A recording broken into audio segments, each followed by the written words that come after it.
this call from Pablo Aguirre, Mm-hmm. and he says, "Yeah, there's this group, and they're looking for background vocalists." Now, I've gotten a call before to come do stuff with them, so I thought, okay, well, what is it? And that's what I said. And he says it's Camila. Oh, Now, your jaw dropped on the floor. Let me pick it up real I quick. was, man, I said to him, I said, Pablo, I said it 5 times.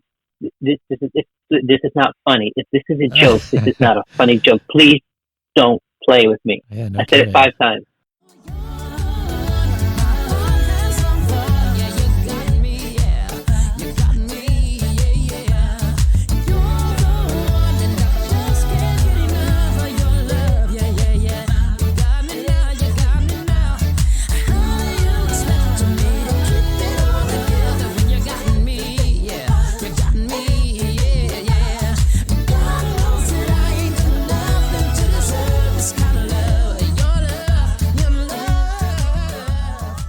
Hello, everyone, and welcome to Living in the Limelight. I'm your host, Jay Huller. As a quick reminder, please follow us on Instagram at Living in the Limelight Show and check out our website at livinginthelimelight.com. And of course, you can find our podcast through all the major streaming services, including Spotify and Apple Podcasts. Each week, we feature a conversation with a different artist where we delve into what makes them tick, and sometimes we get pro tips on pursuing a career as an artist. If you're a performer who would like to be considered for our show, check out the questionnaire at livinginthelimelight.com, and thanks, of course, so much for listening. Dionne Holmes is a vocal powerhouse. He's a true artist with a heart of gold. Some highlights to mention include American Idol contestant, a feature on the Lord's Prayer Project in 2007, which reached the top 50 on Billboard, and he's opened for Collective Soul, Dionne Warwick, Taylor Hicks, and more. Recently, Dionne has played a fundamental role in stage vocals for the multi-Latin Grammy winning group Camila, playing to audiences in the tens of thousands. He's also a vocal coach and an entrepreneur, but besides all the glitz and fame, is a singer who wants to share his gift with you. By the way, what you just heard was the premiere of a snippet of his new song, Everything About You, which is a very appropriate release for Valentine's Day, as it is dedicated to his wife, Perla. Tune in at the end of the show for the whole song. Let's welcome Dionne Holmes to Living in the Limelight. Is this Dionne? Hi, yes, this is Ian. Fantastic. It is so great to talk to you, and this is going to be such a special podcast release because it is Valentine's Day. Okay. And Yeah. Just a minute ago, what the audience heard was a snippet from a new song. Do you want to go ahead and talk about that one, and we'll go back and talk about some other things, but talk about your new drop today? Absolutely. Yeah, the new drop today is Everything About You. It's my new song. Technically, it's a new song for the rest of the world, but I wrote it in 2018 for my wife to be, who didn't know that I was in love with her. So crazy. But I was just, my brain was going crazy. I had come back home from California because I was living there for a little bit to visit, and I saw that, oh my gosh, some guy is like interested in her, and I might lose her, and I was about to flip out. And through the process, there were several songs that I had written during that time, and this was one of them. And I posted it on my Instagram page, hoping she'd hear it and see it, trying to put the heart feelers out there without her knowing. It's so funny. But I was also thinking, how in the world am I going to reach her because I'm in California?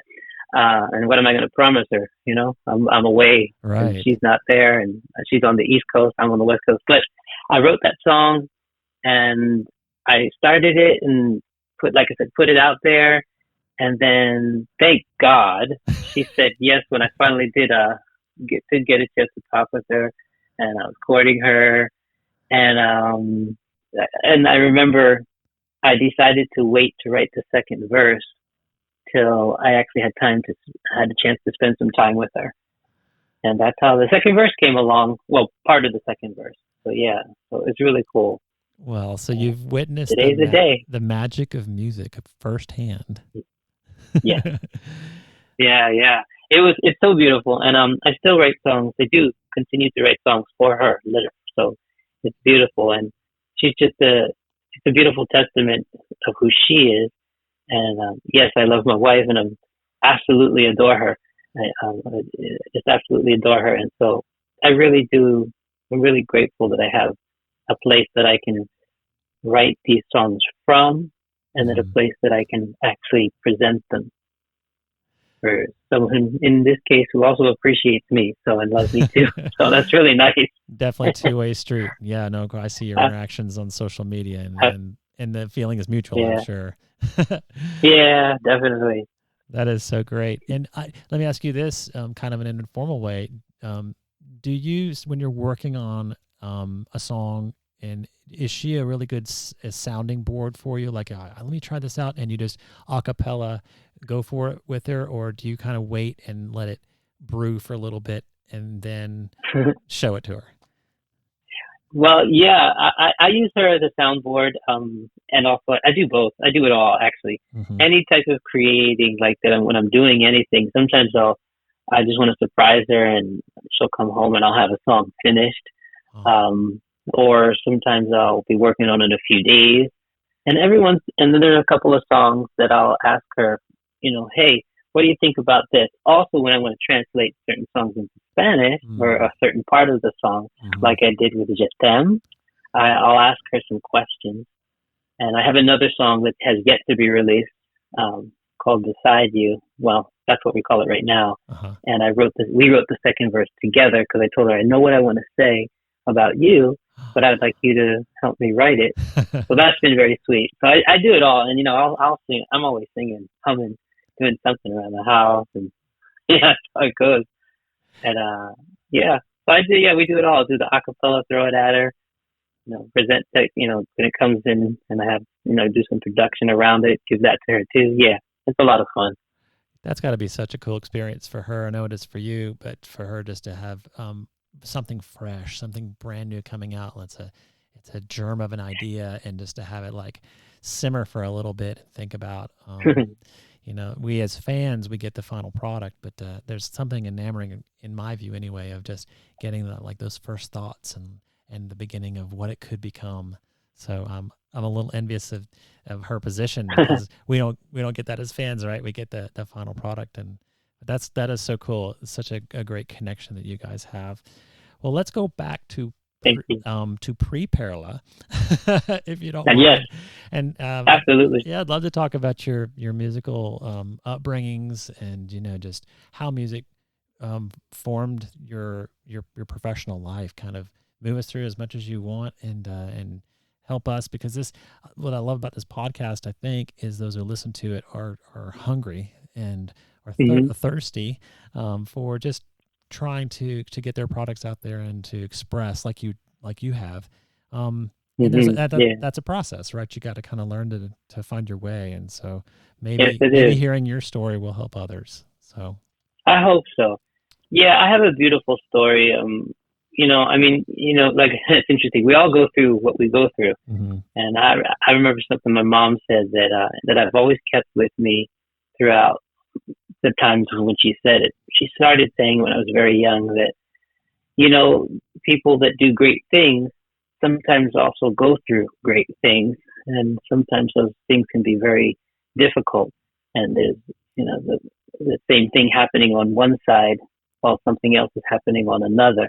But you always keep persevering and move forward. And growing up, our parents were constantly in communication with us about how we should behave and be, and sometimes, how you would act at certain ages. And I'm so grateful for them, both my parents, and then I have two younger sisters. One's Carrie with a K, Hmm. Kari, and then Kimberly. And I remember being young, being I'm the firstborn, Hmm. and I remember just a lot of things that my mom and my dad would just like constantly. They were always around, and they were there with us. They were there for us, and my mom started to show me music books, these old canon books that had arpeggios and all these different scales Hmm. at the age of two, a little bit before two. Oh my And goodness. I just picked up on it, and the fingering and everything, even though my hands were small, I picked up on it. And she saw that something was there. It's funny. She tells me the stories of what she saw. I just remember doing it. Right. And I still remember that. I remember those books, and I remember going through those scales. It's so interesting. I remember a lot of things from when I was growing up. And yeah, so she had that was instilled in me. They didn't ever force me to actually do it. I remember as I got older, I would run inside from playing outside and play a little bit of the piano and practice, and then run back outside. And sometimes I would just do that back and forth, depending on what day it was. If it was after school or if it was a weekend, obviously, then that timing used to be different. And since I was living on the East Coast, depending on if it was dark or light, I may have to stay inside longer or come inside earlier because it couldn't be out after dark. Right. But I remember it was such a beautiful thing, and I remember when I was 8 years old and when I was 10 years old, I came to my mom both times, separate times. I came to her and I said, Mom, I'm hearing this song in my head and I don't know where it's from, but I know it's from somewhere, but I can't figure out. Of course, I was listening to a lot of classical music, so I knew it wasn't one of those pieces. And I was playing those pieces as well with my teacher, Eileen Lewis Mavis, who was an amazing instructor. I love her so much, and she gave me so much, and she was just super kind and gracious. I remember sitting down to play this song for her, and she started to cry. Both times she actually started to cry, even though it was 2 years apart, because she stopped playing piano just before, like when I was born. So, she was playing all while I was like, she was carrying me. Really? Yeah, it's such a crazy story. It's so amazing. And the first song I called The Gift, and it was 3 different pieces that she used to play. And she would tell me after I was done playing it, she was just crying. She's like, oh, wow. She goes, I stopped playing that when you were born because I was frustrated with my fingering because it didn't sound the way I wanted to. But she said that I was playing it the way she heard it and felt it. And the same thing happened again, like I said, 2 years later when I was 10 years old. And it's just incredible. Our house is full of music all the time. My dad and my mom, they love gospel music, and my dad and mom also love the old, like Sam Cooke and the Soul Stirrers, Temptations. So it's like all this whole stuff. Plus, my mom and my dad grew up in the Philadelphia area. They were the younger of the crew who grew up with people like Patti LaBelle and all these other great Motown artists. Right. My mom was a fashion designer, and so it was interesting. And so she was always involved with other artists for different things coming through. And it's just it's a crazy story. And how my parents met, how they got together, later had us. And like I said, I have 2 younger sisters, Carrie, we're 14 months apart, Kimberly, we're about 7 years apart. So it, like I said, music was always in the house. They always were encouraging us to do the things that that we should do for ourselves. It was always beautiful. It was always beautiful. Yeah, that sounds like a great mix of just sort of letting it be and letting it come out and offering you opportunities. Like I know kids that have done sports and like, hey, well, let's try all these kind of sports and we'll see which one kind of lands for you. It sounds like it was your position, and your parents are supporting you and saying, here's some music if you want to play it. And we're doing music. So they were active in the church too, and were you like you were singing gospel music also at the same time? Yes. Okay. Our parents were incredibly active in the church, in the community. That's how we grew up, so that's what we were familiar with. And I remember growing up, my parents were also pastors, so we were PKs. They call them preachers' kids. And so it was such an interesting thing. And they were always like, I laugh at it now, but they would always sit down and say to us, okay, so right now you're 12 years old, and at 12, in general, this is usually how children your age act, the boys and girls. You have a choice to either act like that or not. They would have that, they would always sit us down to say, hey, you have the choice to do what you're going to do or what you want to do and what you don't want to do. Make the right choice. Yeah, so that was always present, and they would always, pray with us and just keep us in prayer. They were constantly, just with us in that as well. And I'm, like I said, I'm super grateful for that and for them. And I know that it has had a lot to do, more than just a lot, but so much to do with the opportunities I've received and was able to actually take or to do, and then also how I've been able to, continue to keep integrity wherever I am, based off of the instruction they Absolutely. gave.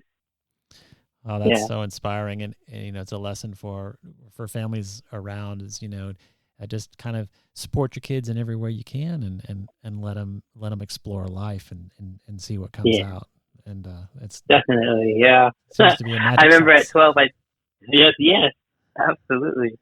I remember at 12 years old, I was like playing classical music, and I decided, um, my mom wanted me to rather to play some gospel music. That's actually when I started playing gospel music. I used to sing it all growing up. Hmm. And I remember that I felt like, I can't do this. This is different. It's, my fingers. And she's like, look, yes, you can.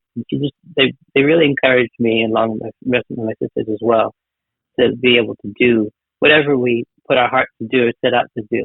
Even if it's something that was new for us, that didn't feel like we had it completely together in that moment. They were always encouraging us to go for it.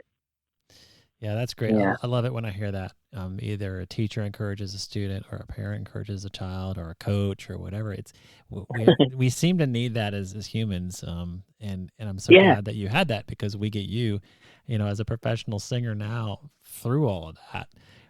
So Yeah. pre today still, this is when you're a little bit older, but Uh-huh. I know that you went through American Idol, and I'd love to kind of Yes, I hear. did. Yeah, I'd love to hear that story, because everyone's is different. Every experience is different, it seems. Um, Hmm. and so, how was it for you? What did you take away from it, and would you recommend it for other people to try, that kind of stuff? Wow, American Idol. American Idol season 4. Oh, I remember that with Carrie Underwood. I remember there were over 100,000 contestants, ooh! and yeah, and I made it to the top 44, which is crazy. Congratulations! Yeah, it was nuts. I say all that because, thank you very much. Like I said, I say all that because, man, I actually went to Cleveland, Ohio to audition the first time, same year. That was the very first place they had auditions, and I didn't make it past the first round. But one of the judges motioned to me that I should come forward, even though they said no, and tells me I have a great. Says, you really do have a great voice, and I was mad because I was thinking, yeah, but it's not getting me into the competition. Right. but but I also had learned from, from being in theater and other things, that they always told you, when a judge or someone who's involved like that tells you something, it's for you to hold on to and know that you should keep going. Don't stop here. So I had decided that I wasn't going to try out again, but they had upped the age to 28, and that was the only chance I was going to get. I had a friend, Carl Dorsey, who was like, "You really should go. You never know what could happen. Maybe this is one of your moments." My sisters and my family were all encouraging me, so I decided 2 weeks later to go to Washington D.C., Oh, and I made it through the round and got sent to Hollywood. It was crazy. I used to be so scared to sing in front of people, even though I did, and I was very shy growing up. I can't even believe And that. I can't even believe it's that. kind of wild. Yeah, it's What? kind of wild. Yeah, it's kind of wild. But I was like, I had decided at 15 I wanted to do this professionally, but I was, I don't know what happened. I just got terrified all of a sudden, somewhere in between, and I would shake uncontrollably, or all Oh, kinds of stuff, craziness would happen, and I was like, man, I got to get rid of this somehow. And I was super afraid to perform in front of famous people. And because of my parents and the way they grew up and the things that they were around, there's always famous people around. yeah. So I was like, geez, Oh. there's no, but I was okay as long as I didn't have to sing too much in front of them. But, talking was a little bit easier, Hmm. but singing, I was like, man, everybody's got their eyes on you, eyeballs everywhere. So I remember being in the competition, I was short of breath. I was nervous. When I was with Randy, Paula, and Simon, and I remember thinking, man, I wish this whole competition was just so fast, because first we go audition on the field, then we come to the producers round for the audition, and then we had to wait several days. And I love to tell the story about this part because me and my sister Carrie, we went to the DC together, and man, we didn't know we were going to have to stay there because that was part of the rules as we were going along. They'd say, "Okay, now you have to stay," and we didn't have enough money because we didn't know to stay at the hotels or stay in the area, and we were already like several hours away from home. And all these other contestants like Curtis Parks, and he was part of that year American Idol, they got together, and it fills my heart with so much thankfulness and gratefulness. They got together because we had made friends with them in those moments and paid for us to stay at the hotel for the next 3 days. That is so sweet. So, craziness. We were flipping out. We were crying. We couldn't believe it. They're like, "Can we believe in you?" And so, yeah, like I said, so auditions, it was, I think American Idol was the most horrible, exciting, awful, and exhilarating experience of my life. A range of emotions. Yeah. Oh, wow. Oh my gosh. Yeah. 16-hour days. But I made it. And I remember after I was done the audition, Joe from 19 Entertainment with Fremantle Media said, "So how did you feel?" And I was like, "Oh, I felt awful in the beginning. I'm so glad I made it through, but I had to fight for it. I didn't sing that well, but I fought for it. And they sent me." He said, "Okay, great." And then he turns around and he tells me, I can't even repeat all the words he said, but. What? Oh, was he cursing? Oh, yeah, big time. Oh. Yes, he was. He said, "What the, that was bad. If you ever do anything like that again, we will kick you off of this show. You will be terminated." What? He said, and then, yeah, it was crazy. He goes, "You're too talented. You're too good." And he started going through all these things. He said, "You're too much to do that. That's not who you are." And I said, I was so nervous, and then I was scared. Yeah. Oh my God. But and he said, "Now I'm going to tell you what to do." And he gave me a very short list of 3 to 5 things to do the next 2 months before I came back to Hollywood to get myself together. And I took those things and I did exactly what he said every time that he said, the way he said to do it. And I kid you not, when I got back to California, got to California, I remember I got through the first 2 songs, and I remember Simon said to me, "Now that's the way to win a competition." So you're like a changed artist there. Completely. It absolutely turned me completely around. And I remember our parents when we were younger, they're like, "Whenever you want to make a change, Ian, you make it's a 180 and you run in the opposite direction. Don't do the slow turn or try to do a full turn. No, 180 and run." And that's what I did. And I'm so grateful for all the things that, if you will, that I've accomplished, but there is not one thing in my life that I have accomplished alone. Everything has been because someone had either provided something for me, given something to me, gave me the tools so that I could do it. And because I'm very grateful for that, I always want to see that happen with and for other people. So yeah, I was changed after that. The nerves were done. I could do it anywhere. I wasn't scared anymore. It helped my speaking. It helped my performances. It helped everything. And I'm forever grateful. I mean, how could I not be? Isn't that fascinating how you had it within you the whole time and someone just had to point it out in a certain way, and you're like, "Oh, okay, I'll do it this way." So interesting and crazy and amazing. That is and fascinating. I'm so grateful. That's just wild to me. All of those wild. I always say that my life is full of those too good to be true moments. They actually happened to me, and I'm like, what in the world? Yeah, the definition of being blessed and having blessed moments. Absolutely. Well, that is so inspiring. Just to have the fellow contestants who are, from a fan perspective, I'm like, well, it must be cutthroat. It must be, they're like, checking in on each other. Oh, they're practicing a lot. I better practice a lot, that kind of thing. But it's Yeah. I talked to Sasha Hurtado, who was on the program just a little while ago, and she was Yeah. telling the same thing. She had the camaraderie. It's like a Yes, it fraternity is. almost. You become brothers and sisters. So You really do. I love And that. that's what happened why those people paid for our way to be at the place, because there was that bond there, and that bond is there today. I'm so grateful. Ridiculous Fantastic. grateful. That is so nice. Well, um, I know it was probably not by chance that you got connected with Camila, and I'm just dying to hear how this happened, because um, it seems like it had the makings of a really great story too, and I hope I'm Yeah. right. But Yeah. how did that all happen? Wow.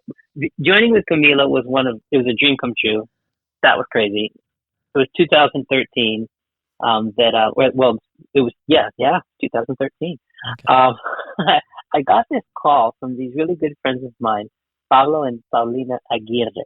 Now, they work with Marco Antonio Police. They work with everybody in the industry.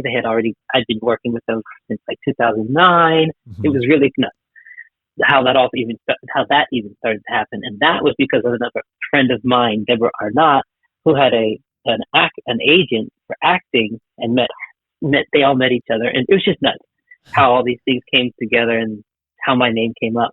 So I get this call from Pablo Aguirre, Mm-hmm. and he says, there's this group and they're looking for background vocalists.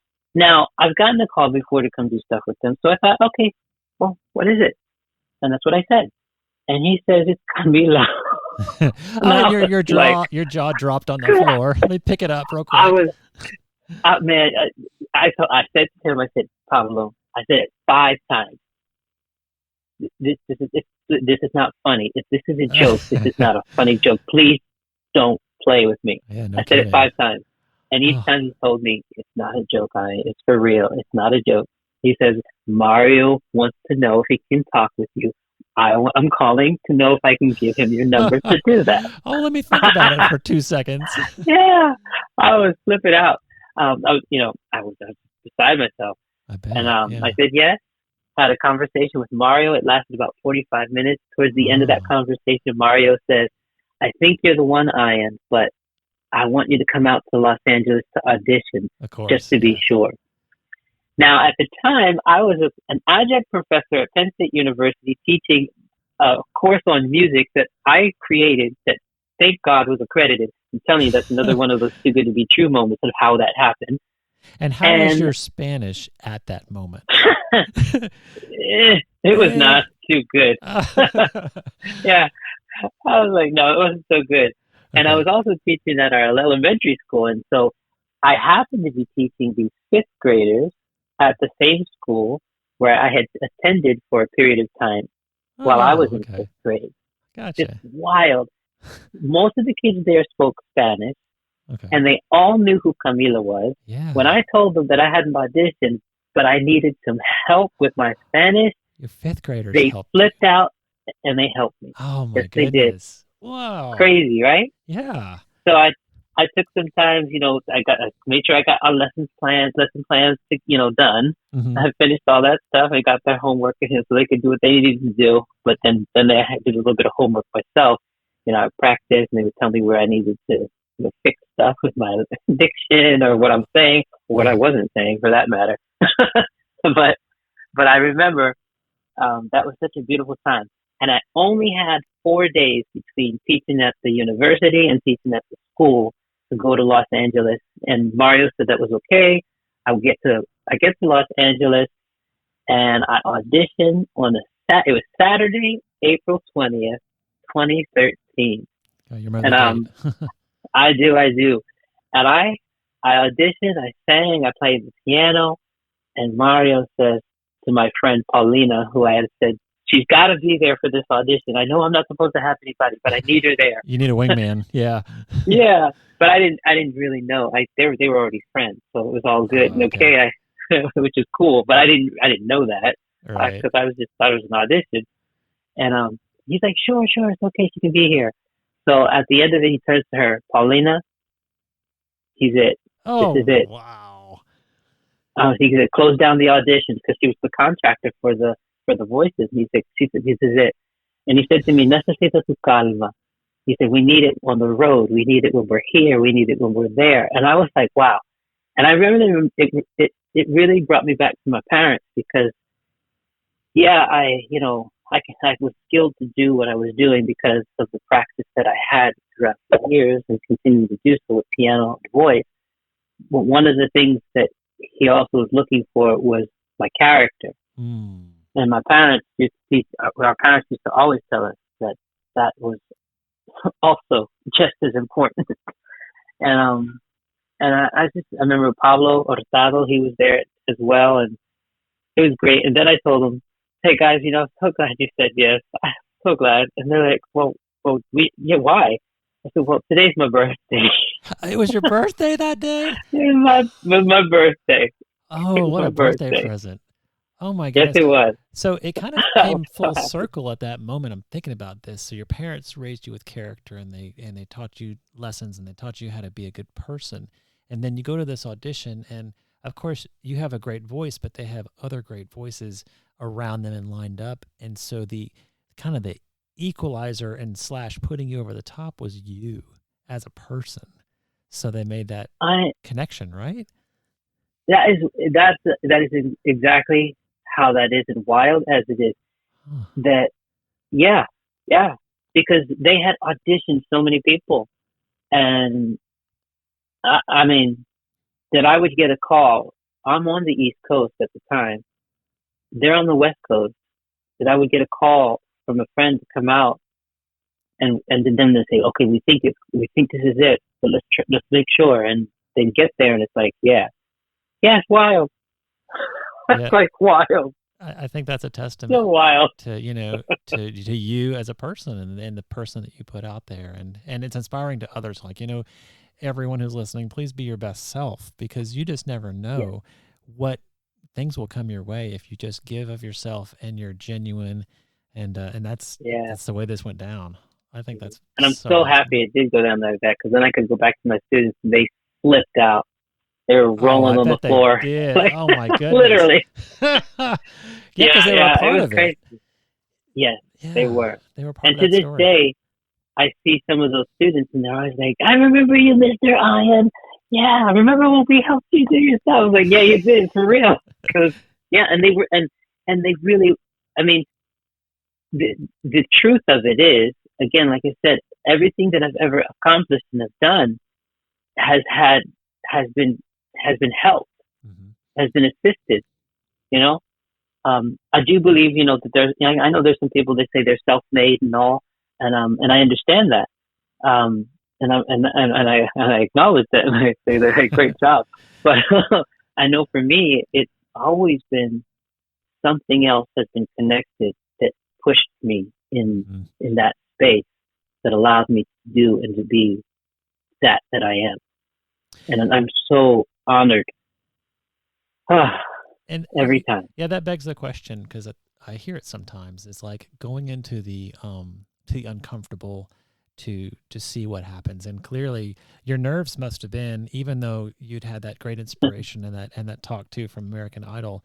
This was like a whole other experience. You're going to be singing in a language, in a different language, in Spanish. Yeah. And you've flown out there, all those elements, but you were able to kind of conquer that fear and go through it. And do you believe in that? Do you believe instead of like playing it safe all the time, it's important as a human to go and challenge yourself in different ways? Absolutely. Challenge is always good. I believe in it. Yeah, I remember, even with American Idol, like you said, that connection, that one of the things that I had always been taught to do and that I would do is if you're really fearful of something, grab it, go for it, and go ahead and if it's, go ahead and take that risk, do it. Cause you'll be surprised.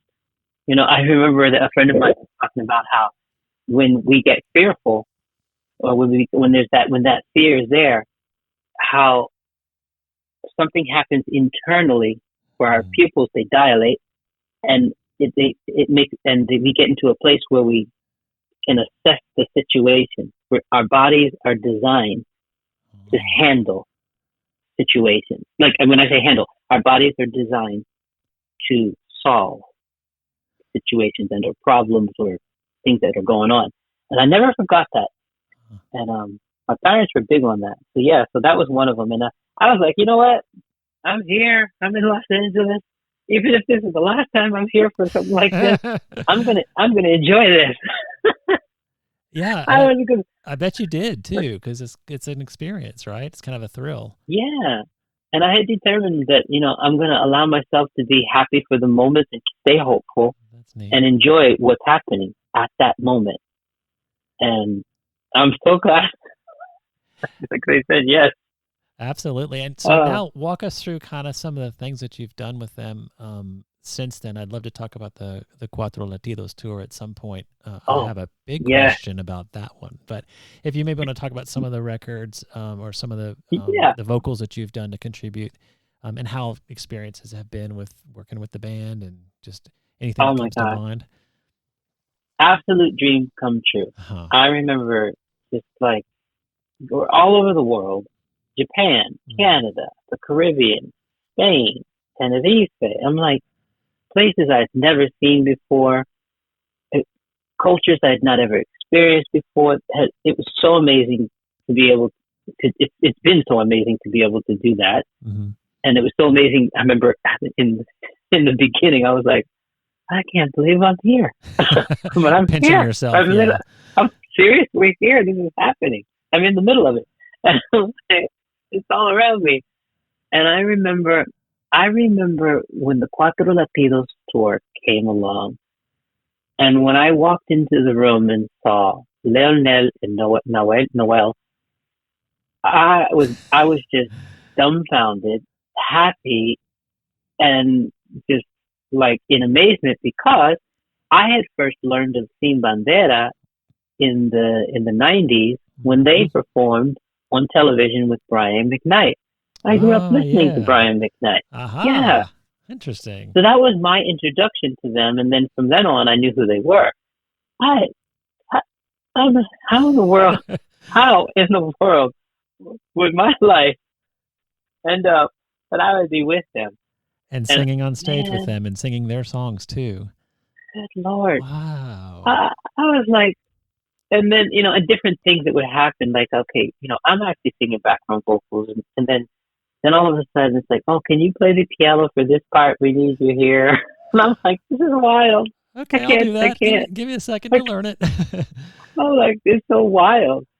And and I love that the guys, Sin Bandera, Camila, they're like, not, it's hard for me to say they're like a family because they're family. Oh, that's so nice. And it's so difficult for me to say, oh yeah, we're like a nah, I know what like a family is, and we're not like that. We're a family.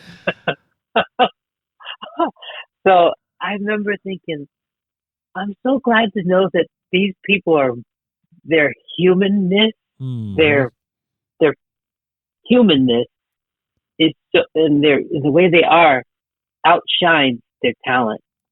I was just like, okay, this is just wild. And the band members, same thing, ridiculous, incredible, talented. As they say, that's such an old term, but yeah. They said, with such incredible talent and beautiful humans. That is so refreshing to hear because we don't get any of that except for what's on social media, and the social media is like, yeah, we've got this new song or whatever, and they're great posts, but it's hard to get to know behind who it is, and I really appreciate hearing that because you and me having this conversation, I get to know you and I learn about you, but it's hard to connect with everyone else, and so that's awesome, and that's kind of a gravitating force for you guys, and it seems like you're a perfect fit. Thank you. Yeah, they're the bomb, as they say. They're the bomb. They're just it. I was like, wow. And I'm telling you, I mean, it's still dumbfounding to me because it's like, wow, okay, this is life. This is my life, and it's real. And I will continue to be grateful, like I said. Absolutely. And Well, I know It's you've been just afforded wild. lots of opportunities, and the food's probably been amazing. But there's one Absolutely. moment I stumbled across this, and I had no idea. But um, take me to, if you can remember. I know you remember the moment, but take me to a Cuatro Yeah. Latidos tour. The music is done, and this might have been at the end of Yep. the show or whatever. And you've done some pre-arranging here, but Yeah. you brought Perla up on stage, and at that time she Yeah. was not your wife. What That's happened? correct. Yeah. Such an incredible day. Ah, we were in New York. New It was York. so awesome. I mean, I have a lot. I'm so glad. I'm so thankful that they allowed me to do that. Perla, one of her favorite groups before I knew her and before I knew anything or she knew anything about me is Camila with Camila. So I was Mm-hmm. like, okay, I found that out, and then it's a whole big thing how she found out that I was a part of the group and all that kind of stuff. But um, this opportunity came, and I came to the guys and I said, Mario, Pablo, I would love to do this if it's okay with you, but I don't know. I have to ask you first. And they're like, we love it, we love it. And so I remember they got it, they documented the whole thing, the entire thing, like behind the Mm-hmm. scenes and everything is so crazy. And I remember like, oh my God. And then the time came, family was there, we were on stage, and it was almost the end of the concert. That's right, with Cuatro Latidos. And just before the song Solo Para Ti, I Oh. I remember the team is incredible. Even the behind the scenes, even the team like the promotional team, they're incredible. Uh-huh. With Universal Aguirre, they're just nuts, Oh, incredible. that's So nice. they had set it up so that way they could come get her up to the stage and everything, and yeah, in front of all those people, proposed to her, and of course she said yes. That's where we are now. Phew, that's where we But are now. but it was such a Amazing. wild, beautiful moment. It was amazing, and to this day, because it was on the East Coast and that's where we're from, I see some people now that I'm friends with. They're like, "We were at that concert. We were sitting," and they're like, "We were row 15, hey." That's so cool. Yeah, yeah. Wow. So it was cool for all. It was cool for all of us, but especially me.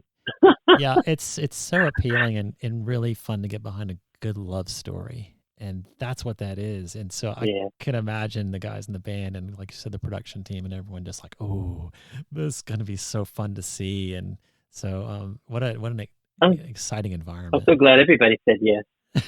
Yeah, right. Well, that is awesome. So I know you're involved with them still, and you've got all these projects all over the place. So, could we do like a little walk through some of your music? And again, Yeah. we're featuring it's really the world release of everything about Yes, you it is. because it's today. And of course, at Yes. the end of the podcast, the entire song will be featured. I've just put a big, a little snippet at the very beginning, a teaser, so to speak. So for those of you, Awesome. please listen to the end and listen to the full song, and then go to Spotify and Apple Music and stream it, and stream it, and stream it, Yes. and Everywhere worldwide. worldwide. Yeah. But yeah, walk Yeah. us through some of your other music and other special songs that you've got. Anything that comes to mind. Je t'aime would be one that I might Yeah. mention. Just Mhm. I love hearing the stories behind songs, and I think everyone does too. Maybe how they were recorded, whatever comes to Mhm. mind that like special songs for you. Oh my gosh. Yeah. Je t'aime. That song was, like I said, I was just desperate and I was thinking, how am I going to get reach this woman? Because she doesn't even know me and I'm living in another city. Ah, I was just having just too many moments. And this one day I just heard it in the air. Je t'aime, je t'aime, je t'aime, je t'aime, je t'aime, je t'aime. And I was like, man, this is so beautiful. And oh, I just kept singing it until finally I said, I got to stop what I'm doing. I was pressing my clothes because I had a performance to get to and to get ready for. And I was like, I have to stop and record this. So I stopped and laid down a little bit and came back and finished the rest of it the next day. And man, I was just, I was like I said, I was just all filled with this wonderful love. And I'm thinking, man, I got to tell this. I have to tell her because I can't live like this. Can't live without her.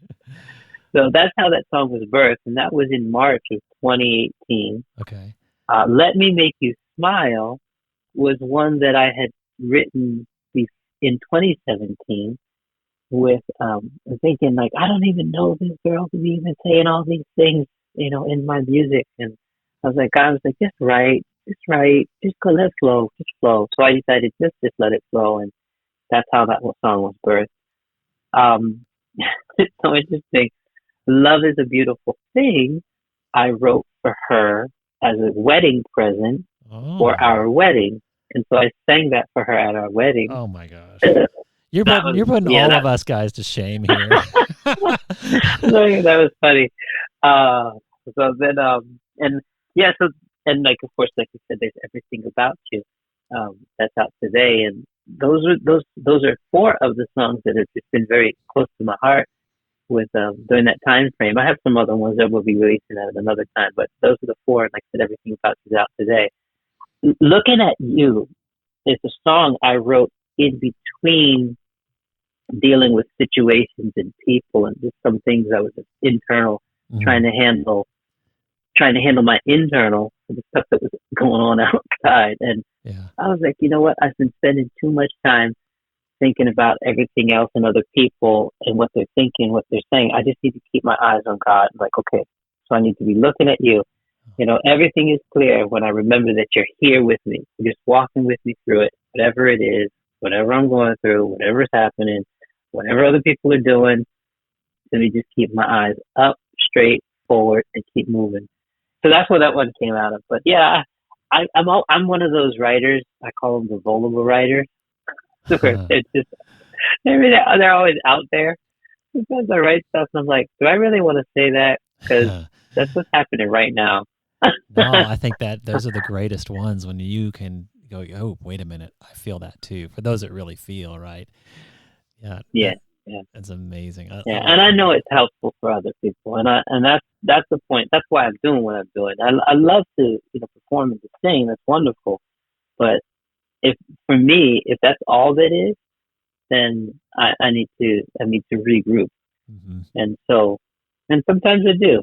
Sometimes I have to regroup and just get back into that frame of mind. Remember what you're doing and why you're doing it, because it's not just for you. Your voice is a gift, and you know for a fact, Ryan, that your voice is a gift for the world. So share, continue to share. Yeah, that's a powerful So that's what we lesson. do. Because in anything, it's kind of tempting to go, oh well, I'm doing really well and I'm having success, and you kind of coast like that. But if you sit back and go, why, what am I doing and why am I doing it, and go back into it with a fresh perspective, then something else. Yes, So I was listening to you always. talk about your song birthing. Is that generally how it is for you, where in the moment you've got to act on it, or it's going to be lost, or you just have like lots of notes somewhere and you come to, I'm going to do some songwriting today, or is it a little bit of both? How does a typical love song come about for you, and like the genesis of it? I have to say that fortunately enough for me, if a tune's on the inside, it's on the inside. Mm. And sometimes, like I said, I hear something in the air. Sometimes it'll be something that somebody said, or maybe situations that I'm walking through, or looking at somebody else's situations and looking through that. I have a song called "The Best Days of Your Life." It was about a friend of mine who was diagnosed with cancer, Oh. and I couldn't tell her. I couldn't tell her if she was going to be with us or how long, but I did know that don't let another man's words keep you from living Mm-hmm. the best days of your life, no matter where you are. So those are the kind of situations that happen with me, and it happens in all kinds of ways. And sometimes we get together with friends and we just write together, and things come through that just from the interaction and the synergy Mm-hmm. that's with us and in our spaces. So it is all different, but every time it's always happens. Clearly, it's inspired, and then the inspiration is always beautiful. But that's some of the process and that I go through. Sometimes I do, come to. Sometimes I write just lyrics, and sometimes I write lyrics And sometimes what I call it is sometimes I write lyrics and then the melody calls later. Yeah, that's what I was You going to know? ask you. If it's always music kind of first and melody and then lyrics, but you're saying Yeah. it just depends. Yeah, the majority of the time for me, it's music first, and then lyrics, Mm-hmm. but it happens all kinds of ways. So Yeah. would your advice for young artists who are trying to do this, just to kind of, would you say be open to letting the process happen and just not try to be too rigid on doing it a certain way, unless it's working for them, but to explore all avenues? Yeah. Yeah. Yeah, and it can also depend sometimes on who we're working with and who we're connected with. Each situation is unique. So it always let it flow. Whatever it is, let it flow. If you find that you're in the groove and everybody's with the groove, and that's how it's happening, then great. Sometimes songs really do come out of intense thought, an intense thought process. Really sit with this and think about it, ponder it, and let the lyrics be birthed out of that. Mm-hmm. But that's life. Sometimes there's some things that are just like they slip on just like a glove, and then other times it's like, no, you're gonna have to work for this one. But each melody, each lyric is special, always. Yeah. Always special. That's so cool. Yeah. I'm envious of that because I've only done a little bit of like creative writing, but I've never done any like lyric songwriting before, and I would just wonder how it would go for me. Yeah, it's fun. It really is fun. And I was, if when you have the chance to do it, just say yes. Just say yes. Just go for it. Yeah, right? That's like exactly. Just say go for it. Exactly. Just do it. Just have it. It's so liberating. It's so good. It's so connecting. Yeah, absolutely. So. And speaking of connecting, I wanted to bring this up because it could be it's something that I'm sure not many people know about, and it's a super cool concept, and I want people to like jump in and appreciate it. So you've talked about Perla, your wife, and we know you're a professional musician. Now there's a combination of you two working together where you have some love songs and she is selling scented candles and some other things. Yeah. Okay, just give us the lowdown on what that's all about, because this is truly a husband and wife like collaborating and working together toward a common good, and it's amazingly inspiring to me. Yeah. With Perla, our collaboration is just beautiful. She's beautiful, period. And so I was like, man, we had been talking, and I remember it. I remember when I met her. I could not see her because I was carrying clothes into a hotel for my sister, who is going to be clothing models later for the fashion show. And I remember I had to be there at a certain time. So it was Saturday, April 30th, 12:15. I'm coming to the door, and I can't see past these clothes, and I hear this voice say, "Hey, you want some help?" I said, "Yeah, please." My sister then, as this person opens the door, my sister coming down the hall, I'll say, "I see you met Perla," and I'm thinking, I didn't meet her yet. And then I lean over behind lean over behind the clothes, and my hair is all big at this time because I just had a lot of hair at that time, and I knew I looked like a troll doll. It was one of those moments, and I was just being silly. I was just being silly, and I said, "Hey," and she just laughed at me, and I fell in love. I'll never forget that. In that moment. In that moment. Now I had a performance to go to later that night, so I went to that performance, came back to the hotel where she had her perfume, because she has her signature line, and got to know a little bit more about her without her knowing what was going on in my head. Because I was thinking, man, you don't know anything about this woman. You better find out first. Right. Do your homework. So exactly. So that led to all of the other things that transpired to our future. And we had when we married, we had talked about how can we do some of the things that we do together. And man, those have been beautiful conversations. And we decided to team up together, and we have what we call signature notes. Because music and candles have similar language, and it talks about composition, top notes, middle notes, bottom notes. The fragrance and sense how when you hear a song or when you smell a scent, how it can transport you from wherever you are into a place of a beautiful memory, Mm, or maybe a place that you imagine of how something could be. But it's always connected. And it's interesting. just been amazing for us how we've been able to combine that together. It's absolutely wild that it would even be the case. So she has her candles, and even we have the candles like for everything about you, let me make you smile, je t'aime, love is a beautiful thing. And so there's a scent, and then the song of the scent that they're intertwined with each other. And it's been such a beautiful process to do this, and it's something that we love anyway, and that we love that we get to do it together. And we've had such a great response from people Hmm. with it because of what songs and scents do.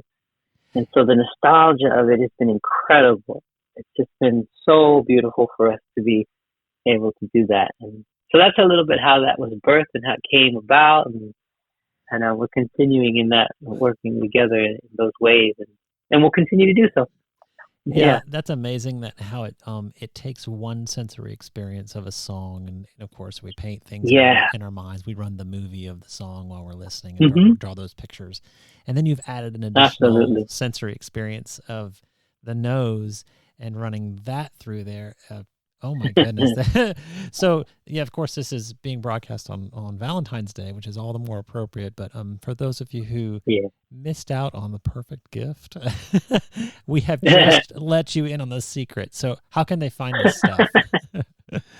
Yeah, well, they can find it on all of our social media platforms. If they're going to go to my wife's, hers is Perla Fragrances. If you're going to go for Instagram, Hmm. she also has her website, which is www.perlalopezberet.com /store and you can get all of that information for her candles, for her signature scent. It's an amazing scent that she has again, it's named after her.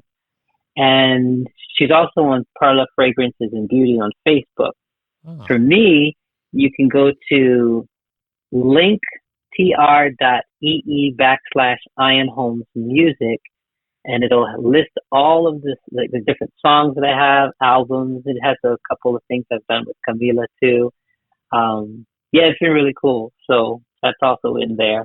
And yeah, so it's fun. your house probably smells amazing. Amazing. Yes, the house is incredibly beautiful. It's Oh like my so goodness. crazy. It's Uh, really cool. Yeah, it really smells nice. It smells nice and sounds good. Tells my yeah, absolutely. Just play your songs We're and like oh my goodness. Well, forever, all over the place. I'll be over tomorrow, okay? Just a quick flight up to Pennsylvania. Yeah, that's it. So I'll take. cool. Well, as we close out here, do you have like I don't know, a crystal ball or a dream catcher, something like a vision board? What are you hoping to do, wanting to do, thinking you might do on, in the next few months down the line? Some maybe big items or some small items. What's in your head? Yeah.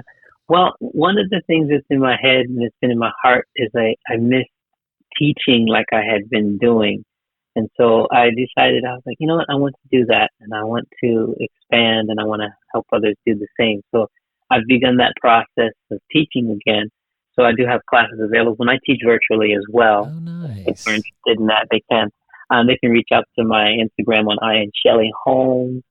I'm there, or you can go to my Facebook, Ian Holmes Music. Oh, what a But cool opportunity. That's yeah, great. it's been fun. I love teaching, obviously, because I've been doing it at such a young age, and it's just it's beautiful to see people soar. Hmm. It's beautiful to see people. It's beautiful to teach someone, if you will, to instruct and to learn from them while you're teaching, while they're learning, and then for them to take what they've learned and to go beyond anything that you could even imagine. Obviously, anything that they could imagine, but anything that you had thought even possible. It's such a beautiful process. And And so what a way I'm to doing give that now. back, right? You've been blessed and Yeah. you've gotten those experiences and all that, and now you're able to kind of fill Yeah. other people's I always, cups. yes, I always tell my students and people that I become tangible evidence to you Hmm. that yes, you can do it too. That's really My cool. presence is a visual and a solid form that you can do it too.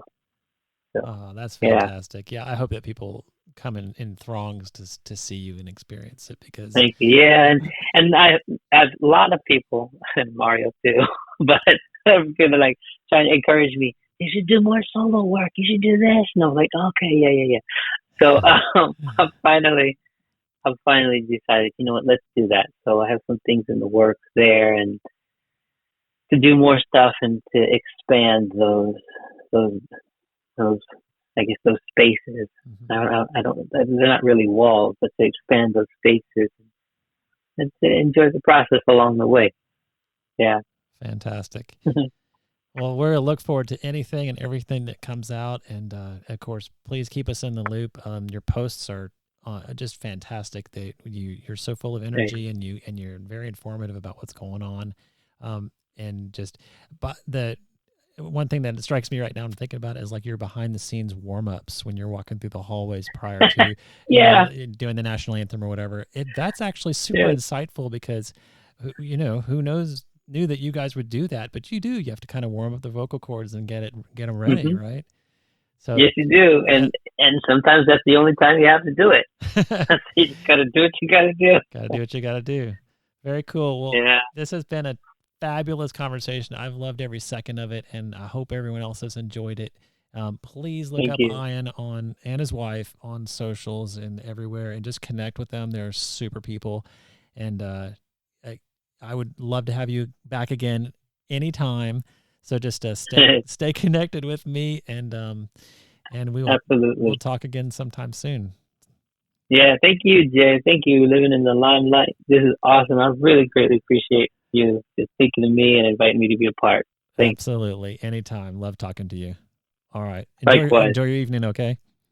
You too. Be well. Okay. Be well. Bye. Bye bye.